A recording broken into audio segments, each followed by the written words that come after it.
praiseforwarwear.com.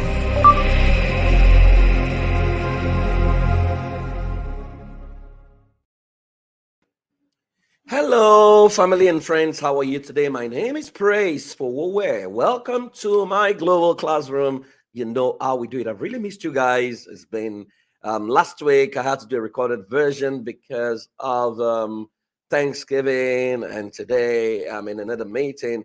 But where are you joining us from? Can you just go to the chat box and let us know where you're signing in from? I'm in Haven, Texas. How are you? I am super excited, and thank you so much for always joining this broadcast and always being there, every time I make a broadcast. I know it's never easy because we can make this and nobody joins, but that you guys make it a date with me every Thursday is something I'm really grateful for. So I'm grateful for the gift of you. Now, if you're joining, can you tell us where you're joining from? And you can also tell us something you're grateful for. I mean, we're still in the Thanksgiving mode in America. And now that it's 1st of December, Christmas is coming in so fast. How has your year been? I want to believe that you've had a fantastic year. And if you're listening to me, then you have never achieved your goals ever. You've never achieved your goals. I used to be like that. I'll set goals at the end of the year. I would go to church, lift it up to heavens, and the following year I wouldn't make the goals and nobody was questioning me. But one year I asked myself, what if it happens that God has lined all of us up? Then I was in Lagos, Nigeria, at the Babbage. There's a beach called Babbage. And God says, those that don't make their goals should not move to the next year. Would I move? And I realized I wouldn't move. And I realized that there were basic things I was missing out when it comes to goal scoring. And that was how I created a framework that has now become a major framework called goal scoring. You don't want to miss that session. If you're in North America, I am going to do a 4-day session in class from 26th of December to 29th of December, thereabout, every evening in America. For like 2 hours, you're going to be working with a workbook. It's very cheap. You want to use the link to sign up for that class. If you're in Africa or Europe, your session is in January 2nd and 3rd. But if you want to join, if you can stay awake to join the American session, why not?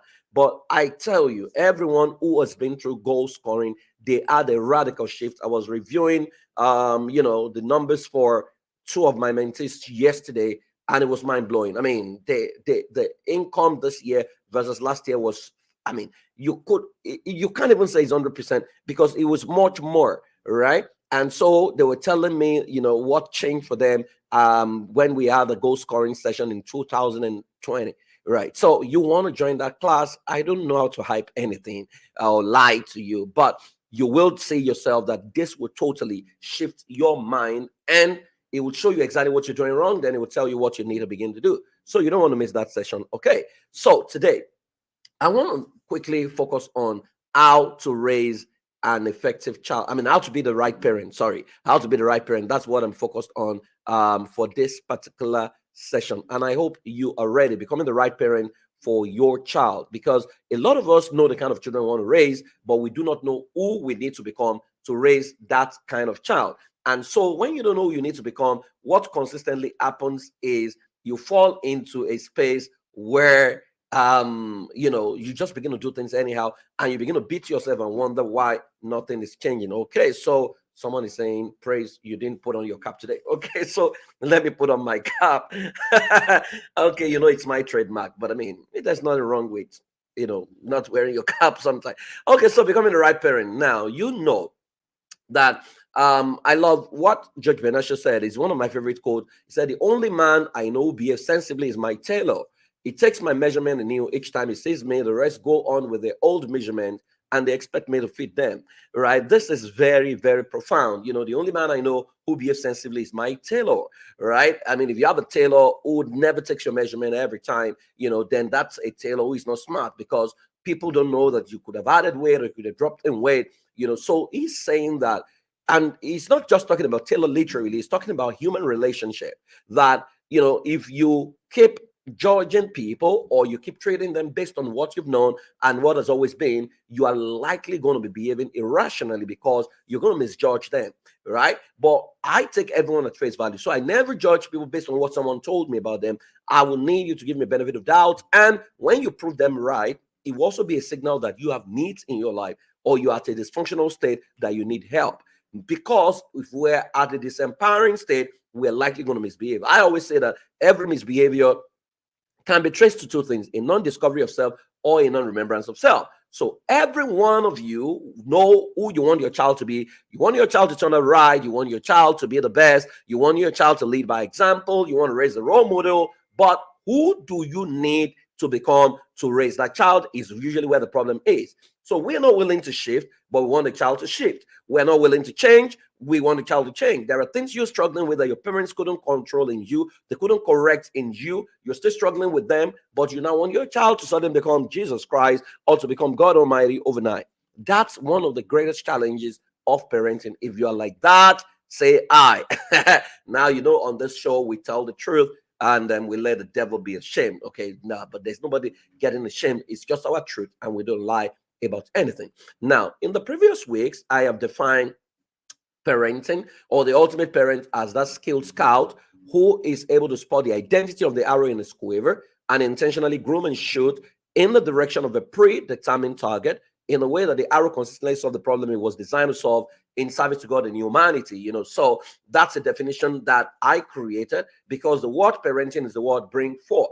Right. So it's not just someone who can carry pregnancy or someone who can pay school fees or pay fees or provide shelter for a house, for a child, sorry. It's someone who can spot the identity of the arrow, which means you have to be a scout to spot the identity of the arrow in your quiver. That child has an identity. You need to be able to spot it, because if you don't spot your child's identity, you're going to assume his identity and raise the child to become exactly like you. And that's why I often say to parents that you are struggling with the same thing your parents used to struggle with. Your children are blaming you for what you used to blame your parents for. Is proof that nothing has changed. Maybe the only thing that has changed is that you now carry iPad and use smartphones, and now you have the internet, but it's still the same software that has been installed in you that you're likely going to install in your children. So parenting has a threefold assignment: discovery, which means how do we discover how this child is? Number two is development. Based on our discovery, what template systems do we use to develop this child to become what we discovered? And deployment, how do we leverage and create an environment where the child can become the best? And how do we place them? Because ultimately, your child is going to leave you. The goal of parenting is not to retain. The goal of parenting is to set free for the child to take a decision, own his decision, become his own person, and not become you, right? I hope that is very clear. Now, how do you become the right parent to your child? The truth is, every question has the answer within it. There is no equation that doesn't have the solution within it. Every problem has the solution within it. So a lot of us do not ask the right question. So you see a child and you just don't even ask anything. You just conclude that the child is misbehaving. You are not asking the right question. We say that you can't be a child's teacher without first of all becoming the student. What is the hallmark of a student? Capacity to ask questions. So when you see anything that is not right or that you consider not to be right, you don't just take position and seek to bail out the child. You want to ask, right? Or you don't want to punish the child. You want to ask, why are you doing this? And can you help me understand what is going on here? You put a child in a position to explain. But if you are shouting and yelling, you put a child in a defensive position where he will be forced to either lie or say something that pleases you, or you just get angry and you're going to be the child. So asking the right question is very, very critical to getting the best from your child. Now, to parent effectively, you want to find out who is my seed. Now, every child is a seed. Every seed is different. Some comes as cocoa, which is a cash crops. Some come as rice. Some come as maize. Some come as beans. It can be. You have all kinds of crops in agriculture, right? The quality of crop, the identity of the crop, the content of the crop would determine, the right soil, would determine the right environment, would determine the right season, right? But a lot of us do not know this. You just assume because somebody raised you and something. You can raise a child because you have money and you think you're an adult. No. You want to find out who is my seed, because you can have two children and one of them is a cocoa and the other one is maize or corn. Now, corn takes about 3 years, 3 months for it to be ready for harvest. The cocoa takes about 7 years for it to be ready at all. Now, if your first one is a cocoa and the second one is, let's say, a corn, by the time you've harvested the corn 3 times a year, 7 years at a stretch, 6 years at a stretch, the cocoa is just trying to grow all up. And usually you begin to judge, you begin to say, you're not like what is kind of, you begin to run from altar, pillar to post, especially if you're an African parent. But what you fail to realize is that once the cocoa is harvested, right? What happens, because the cash crop, you can export, you can do a whole lot with it. And so that is the fundamental mistake we make when we compare one child to the other. Every child has got their journey, every child has got their identity. But when a parent fails to discover the identity of a child, you're going to stifle that child. And that's why all over the world, you see children battling with this depression, battling with all kinds of things. You see adults who are dysfunctional because their parents did not grow them to become themselves. They grew them to become like their parents, or like the environment, or like a religion, or like a race, or like a culture, not their identity. My fundamental belief is that God just needed every child to arrive in here. So there's no child with a particular culture. Arrival is what is important. Arrival on planet Earth. What happens from thence, it can be determined by the parents. But if you're a smart parent and you can observe your child, which is why we say that the first 3 years critical to the raising of a child, because once you can spot who the child is, the rest is simple, because the identity of your child will determine the right environment and will determine the right season. In fact, that's why we say that when the seed called Jesus was threatened, his parents had to take him away to Egypt because he would have been killed. What it means is that environment was too hostile for that child, and that's why they took him to Egypt. Now, so who is my seed? Do you know your child based on your observation? What have you discovered about your child? Number two, who must I become to effectively handle the seed? Now, it's not just enough to know the seed. You may not be equipped to know the seed, because if you have a seed who is an Elon Musk or Mark Zuckerberg, or you have a seed who is a conglomerate on your end, if you are local, or you are dysfunctional, or you are depressed yourself, or you are unhappy, you're likely going to pass that unhappiness and install it as a program in their child. So you want to ask, who must I become? Because the content of your, if you have an IT or tech guru, a scientist in your home, and you're religious, you will need to become scientific in your approach and in your worldview, or else you're going to kill the child in your bid to help him. Because if you think science is anti-God, so you will try to script him away from his personal power, or what we call the child superpower, and script him in the direction of your religion, thereby killing the child. Now, so it talks about your exposure. What level of exposure do you need to raise this child? Your child is a tech giant. You need to be well exposed into the world of tech, or the world of AI, right? What psychology do you need? Do you need calmness? Do you need, to shout and scream the way your parents did? What physiology? What skill set? Physiology talks about your body shape, your body image. I have maintained this weight because I don't want my son to see me as someone with pot belly. No. I want him to see me as someone who is young, who is his friend, so that we can relate effectively. What skill set is required to raise this kind of child? What financing is needed? What perception? How must you see this child, and how must you receive him?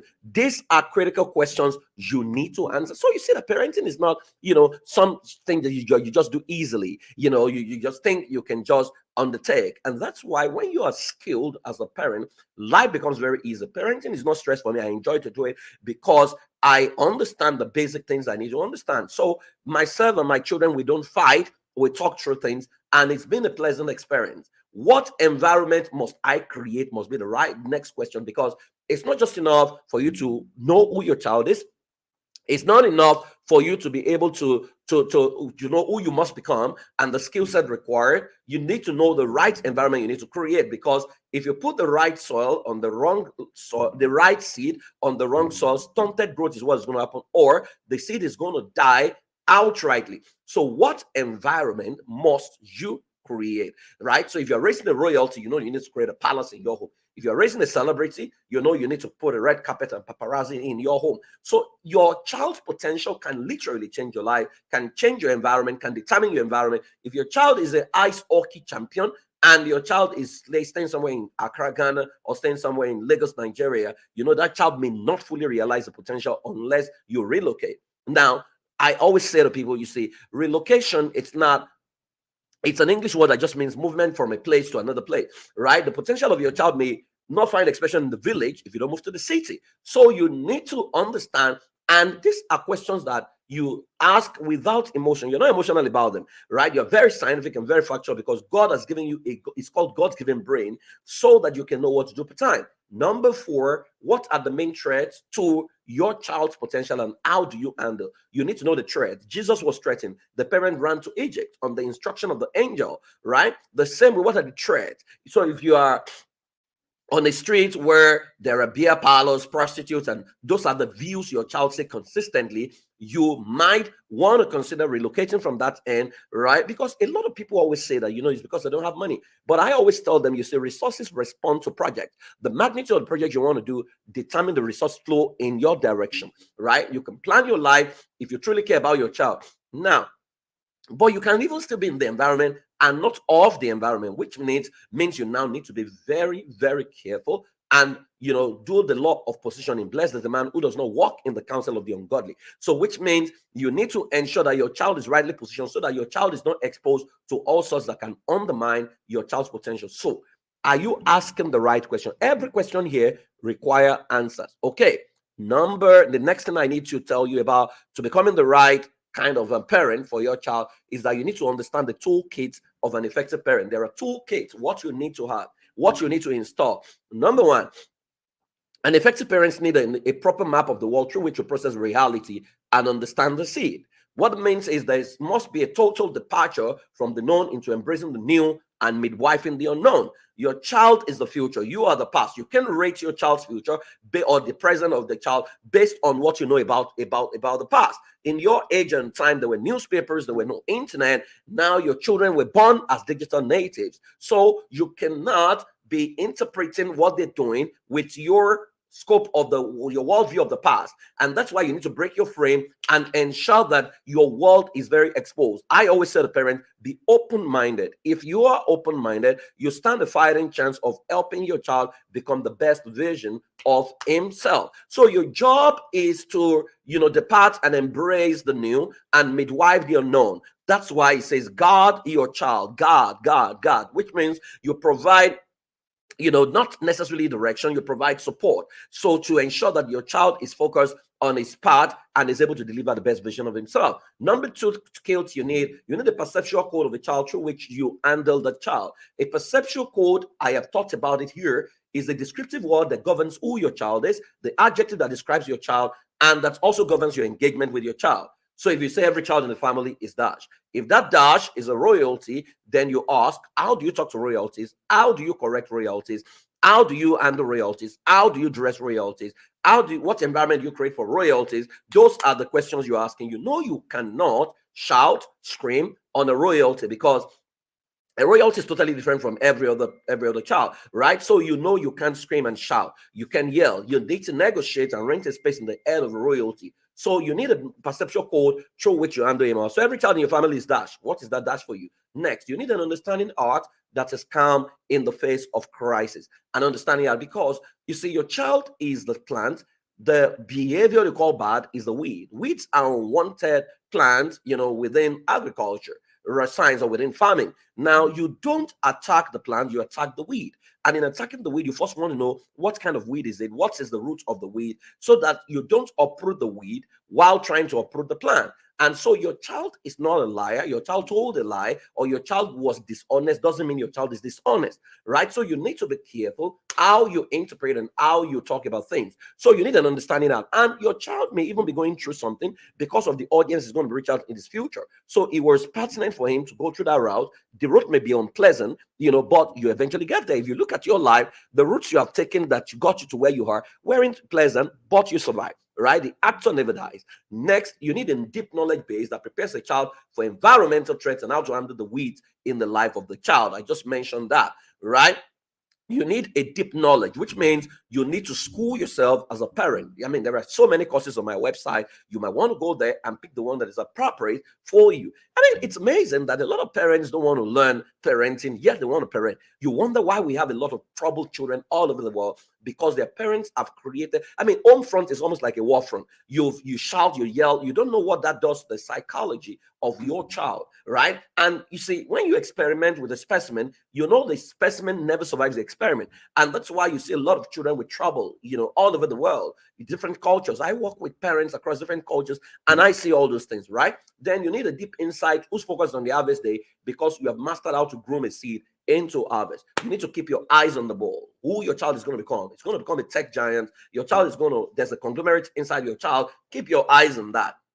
Right. And that's why when I asked my mom why she wasn't agitated when I went bad, and my mom said she just assumed that was the path that God would have me take because of the people I'm going to be reaching out to. There was never a time she shouted, screamed, and yelled at me. I can't remember my mom beating me. I can't. Right? Maybe I can't remember, but I remember I watched clearly. Right? So it's important that you have a deep insight. That is why revelation is key when it comes to parenting. You need to meditate on your child. You need to engage your child, and you need to understand what the child is going through. Now, what are the tips to becoming the right parent? What are the tips? Number one, accept the identity of your seed, right? Know the identity of your seed. Your child is not every other child, right? There is what the child you want, there's what God wants. Mary was praying, what's her name now? Elizabeth was praying for a child. God needed a forerunner. Anna was praying for a child. God wanted a prophet, right? So there is what you want. There's what God has packaged in the child based on the talents and the skills, talent and the potential that the child carries. Every child comes here with something, right? That's why I believe that every child is an answer to human beings' prayer or human beings grumbling. Every time humanity grumbles about something, God sends a child through a family. But now the family can divert the child. So you want to ask yourself, what solution is in your child that you can't even see, that you are diverting already out of your tantrums and anger? So accepting the identity of your seed. Who is my child? Accept the child. If your child is not a medical doctor, don't force him to be a medical doctor because he understands science. There, he can find expression in teaching, right? So acceptance. Number two, casting. Finding the different role you must play and the scene and the language of the role, right? Parenting has different milestones. Each milestone is a new movie, right? The new movie means you need to get into character. There is casting. So the ages 0 to 3, you are going to be cast as a scout. Your job is to observe, and that's your role. Observe the child, take notes, interpret, right? Because you will need what you're interpreting. Because the purest form of the child is what you see from ages 0 to 3, right? Once you miss that, then the rest is management. Number two, so you then leave that role at the age of 4. You step into model. Your job as a model is not to observe. Your job is now to model the values the child will need. Hard work, excellence, you model it. You ensure that your environment is clean. Once your environment is clean, your child will keep the environment clean. Once you are a father who cooks, your son will cook, right? Once everybody cleans the floor, everybody ensures that nobody leaves plate behind after eating, your child will assume that that's the right life. So you want to model. Your modeling is what is key from ages 4 to 6. By age 7, you move into another role, which is the role of an instructor.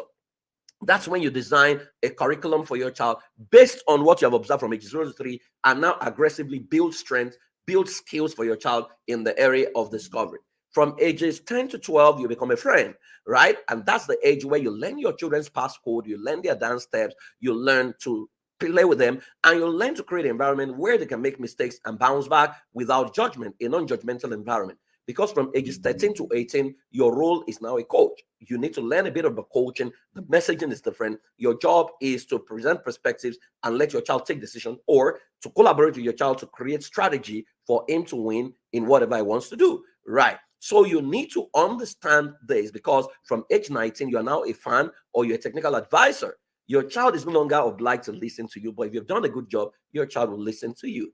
Then number 3, model values, which is part of what you do from ages 4 to 6. Number 4, create an experience and anchor the moment. What it means is, don't just teach lessons and just open your mouth. Many of us don't teach. We just give command and instruction. We back instruction literally. So what you want to do is you want to create an experience, because what you live with your child is moment. So sometimes you're by the beach, there are things you are teaching, you are anchoring the lessons on the beach, on using the water. Now, every time your child sees the beach, it remembers the lesson, right? There are things you teach in front of a five-star hotel. There are things you teach while you're walking around the park or in the woods. Your child will remember. There are things you teach around the particular flower, right? Maybe you gather around the flower or gather around the fireplace. When your child see a fireplace, he remembers the learning. It's called anchoring. Then finally, drop the phone and promote a relationship. Every time you're talking to your child and you're fiddling with your phone, what you're communicating to your child is that there's someone more important out there. It's better to say to your child, please, sweetheart, can I have like 5 minutes? Let me respond to this. I'll come back to you. And when it's time to come back to the child, make sure that the time is for the child. How many of you are guilty of fiddling with your phone while talking to your child? Can you type yes? Okay. You know you need to listen to this over and over and over again. So I say to people that your child is not every child, right? Every child is a new movie that requires new casting. To act the old role in the new movie is to sabotage the best interest of the new best-selling movie. Your child is not, your child is not every child.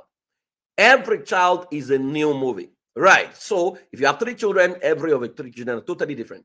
Every child is a new movie. So you cannot cast yourself based on, so you have a 4-year-old, right? Your role there is modeling. You have a 10-year-old, your role there is friendship, right? So you can't treat every child the same way. To act the old role in the new movie is going to sabotage. So you are in the era of friendship, but you are doing modeling, or you're in the era of modeling and you're doing instruction. That never works. It confuses the child. So the question is, what movie is your child and what is your role? What movie is your child and what is your role? I hope this has been really, really helpful for some of you. Well, I hope you can sign up. My goal scoring is totally, totally transformational. It changes people, transforms your life, transform your result. I bet you it's $150, very, very cheap. We've made it very, very cheap. It's a class I run once a year, but very, very intense. It holds, I think, 7 p.m. CST, which is 8 p.m. EST, from 26th of December to 29th. 4 days, 2 hours every day, right? I'm sure we'll complete it. If you're in Africa or Europe, you can join the Nigerian session, which holds 2nd and 3rd of January 2023. But if you can stay awake, you can join this one as well. I look forward to welcoming you to that class. See, guys, we can transform the world. We can become the best we can ever be. And that's why you cannot afford anyone put you down or anyone believe that you're not good enough. You are good enough. You have all it takes to be an exceptional parent. Whether you are a Latino, Hispanic, you are an African, you are a Caucasian, whatever they've chosen to call you, they are mere labels. Children are the same across the world. The environment is what makes the difference, and the skill of the parent. You can raise a child in Cambodia and the child can become a global giant, and you can raise a child in America and the child is nobody. The most important thing is not even what the child becomes, is the child becoming the best version of themselves. I hope this has been helpful. Well, let me know what you think. Please share this with your friend. Tell them about it. Share this class with them. Let them also feed you about, and invite them. We need more people to join our classes. Thank you very much for all those of you who have joined from Europe, from North America, for those of you who have joined from Asia, for those anywhere you've joined us from. Thank you very much. I celebrate you, and I'll see you next week by God's grace. Welcome to an amazing, amazing, amazing month. I love you and I celebrate you. Bye bye.